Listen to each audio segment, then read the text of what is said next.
You know, there's not much you can say after an absolute thrashing like that in back-to-back games.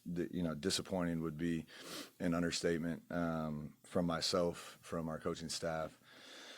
Just completely unacceptable. We gave up over 200 points in 2 games. And to me, we let our missed shots again early completely affect our level of commitment to compete. And I told the guys after the game, I'm going to watch the film. Obviously, I'm emotional. They should be emotional too. It's completely embarrassing in front of a good crowd at home that wants to come support us, and that's how you show up and play. But I'm going to watch the film, and I'm going to find 5 guys that will compete. I don't care who they are. I don't care how young they are. I don't care how old they are. I don't care what they do. They're going to compete. I'm not going to allow this season to be dictated by missing shots, and then our soul leaves our body. It's like guys, you play big time basketball. You will continue to get your teeth kicked in if you don't lay it on the line. And hey, guess what? Houston's pretty good too, and they're coming. And so we're going to watch the film. We're going to find a group in a rotation that is willing to work. And regardless of circumstances, they're willing to lay it on the line. I mean, Georgia's a good team. I think Mike's doing a really good job. They've built their team on a system similar to how we're trying to do, and we'll eventually get there. They do a great job in transition, but our entire game plan went out the window in the first half. They were driving 94 feet. No one stopped the ball. No one shifted to the ball. We didn't protect the rim. Layup and dunk after layup and dunk. And it was because our guys missed shots early and they let it affect their overall, compete level, in my opinion. And maybe I'm wrong. Maybe I'll see something different on film, but in real time, we, from a staff, we tried just about everything. We went zone. It worked a little bit better in the second half. We went zone. We pressed, fell back to man. We went switching 1 through 5. We did our base coverages. It doesn't really matter. You can be John Wooden if you don't have the intensity in the fight and the grit to work through some things. Doesn't matter what schemes and strategy you have. Nothing's going to work. So those are my thoughts. Questions, please. I presume you're reinforcing after the Anaheim game. How disappointing was it that did show up?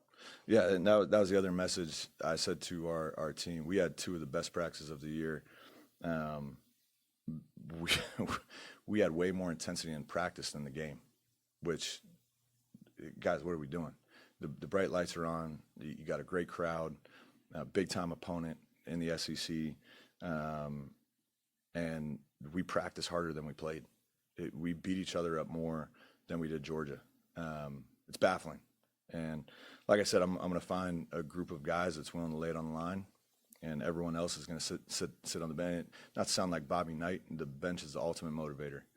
The whole ass meets bench sends signal to brain figures out what's going on, and then all of a sudden you're motivated to play. There's going to be some guys sitting down, and it's not because they're missing shots. It's because they're not playing hard. We're not living up to our value. One of our core values is compete, and if you're not competing, you're going to come be an extra coach for me. You guys, a couple of games ago, you have Leger. He had 10 threes by himself. His program record. It's been 3 straight with single digits from the entire team. I think you talked about like missing shots and affecting mentality. Why is it so volatile? I know you might not have the answer right now, but from what you've been able to dissect so far. Yeah, it's a great question. I turned to Jim Moran early in the game, and I'm sure I'll say this throughout the year, and especially as we build our program. Like, this is the first I've ever seen. Like, we generated so many great open looks in the first half, wide open, catch and shoot, in the corner often, that we just didn't make. And we got to find a way to make shots. This team was built on shooting. And if we can't make shots with how many shooters we have, we're going to have some problems. We're going to have some issues. So part of it is have some poise as the game is going, to step up and do your job and make open shots.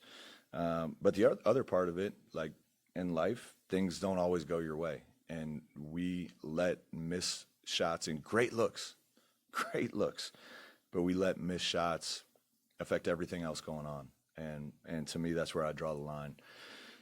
I don't know how good we'll be this year. I think we got a chance to be pretty good if we compete. But there's one thing I won't bend on in terms of our standard. I will not let our guys not work hard. I don't care if we lose every other game from here on out and we miss every 3-point attempt from here on out. If you're not working the way I think this team can work, and I've seen this team work, we're going to have a lot of guys sitting on the bench. It seemed, obviously, it's been worse the last 2 games, but it felt like a while maybe. I mean, it's the Florida game, maybe the last time you were satisfied with a first half. What do you think? Is there a common theme between it's maybe not the best start, the best first half through a lot of the beginning stretch of the season? Yeah, I'm telling you right now, I'm going to shake up the starting lineup. And it's not a blame on anyone individually in that starting lineup, but and actually statistically and analytically, that's our best lineup. But in the first half, we just, I don't have the answers right now, but we're not getting it done the first half. And against lesser teams and lesser opponents, we've found a way in the second half to absolutely dominate, and you win by 25-30. But these starts are not good. To be down in back-to-back games, double digits within minutes of the game, it's unacceptable. And we're going to find a group that works, and we're going to build off that. But to me, it's open season for minutes right now, and that's not a threat to anyone. But in practice, they're going to earn their minutes, and then in the game, they're going to continue to earn their minutes. And the guys that aren't playing well and aren't putting the team first and aren't competing will come take a seat. You were on some teams that won games, 53-49 or whatnot, and had plenty of times where shots were not falling, and the Sure. defense kept it in the game. Is that something that it has to be player-led, like on the court? There's only so much you can do as a coach, or is that just a mentality that comes from I don't know, like leadership or having been there before? Yeah, I'd do my best to never bring our teams up. Just my time's done. Our Derwin Kitchens' time is done. But I will tell you, our groups had some backbone, and we had some tenacity to us, and we had a standard. We didn't score the ball, but it was extremely difficult to score on us, and some of that, if we're being honest and open here, the circle of trust, some of that was because we had some absolute animals behind the play, and those guys cost a lot of money right now, and you see it in back-to-back games. They had some guys in the interior that were, it was like they were playing on a little tyke soup. But that's not an excuse. I like our team, and I really like the way we built our team. We're not playing the type of basketball that complements the way our team is built. And there's going to be a lot of games this year where we feel like we don't have the size and strength to go against some guys, but we still have positional size, especially 1 through 4. Right now we don't have the heartbeat and the soul we need. And again, our teams is not about it, it's just the reality. We won a lot of games on just straight up heart and soul. And we weren't the most talented group. Most times we played, the other team had more talent. They had more NBA talent. But together, basketball is I don't know if you guys are aware, there's 5 guys on the court and they have to work together. And right now we have 5 individuals on the court just doing their own thing on both sides of the ball. That's going to get you beat and embarrassed, like we have. And listen, man, we think Texas A&M is good, and they are. And we think Georgia's good, and they are. They're going to be a good team. Houston is a top-tier program in America for a reason, because those guys are absolutely 1,000% dog, and they do it together. Last question, please. There was a portion there, kind of late in the first half, where it felt like there was a foul called almost every possession. Do you kind of chalk that? I saw you kind of talking to the refs and kind of, getting emotional there, having a crowd. Is that something that you kind of chalk up to you guys, kind of the mental being out and just making mistakes like that? Or is that something where it's just a physical game? Yeah, I have no issue with the way the refs ref the game tonight. I thought they did a great job. I thought Georgia just bullied us, and they played harder, and they stuck to their game plan. They executed better. They worked better together. I was trying to get the crowd going because I'm trying to find ways to manufacture some life.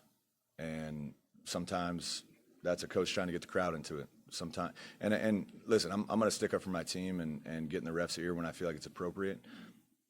the refs had no part in the way we played and the result. Liam, do you have another question? You go ahead.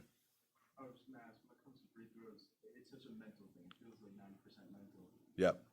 The guys right now, when they're having these free throw struggles, do you feel like that maybe there's a mental block there that when they're at the line, we saw guys hit one and then they wouldn't hit that second? Like, Yeah. how do you find a way to get over that? Yeah, I mean, listen, this team has some unbelievable shooters, and I haven't lost faith in that. And I think we're still going to see a lot of games where, and you guys saw them earlier, we're going to break a lot of records. We're going to make a lot of shots. We're in a little bit of a tough stretch right now. You can call it a mental block, but for our team and the way we can shoot it in back-to-back games, to struggle from the free throw line is to me, it's a microcosm of what we're doing. Right, we're in our own head a little bit right now. And that's, to me, I've lost no faith into what we can accomplish this year. Just because we've been embarrassed the last two games. These games are going to keep coming, and to me, I'll be damned if I let this team continue to play this way. I'm telling you right now, I will find guys that will compete and lay it out. And we may lose, we may just not be as good, but I will not sit on the sideline, and especially at home, and put on a show like that and just be okay with it. No, I'm not gonna get going right now, but there's a 0% chance that's gonna happen. Thank you, guys.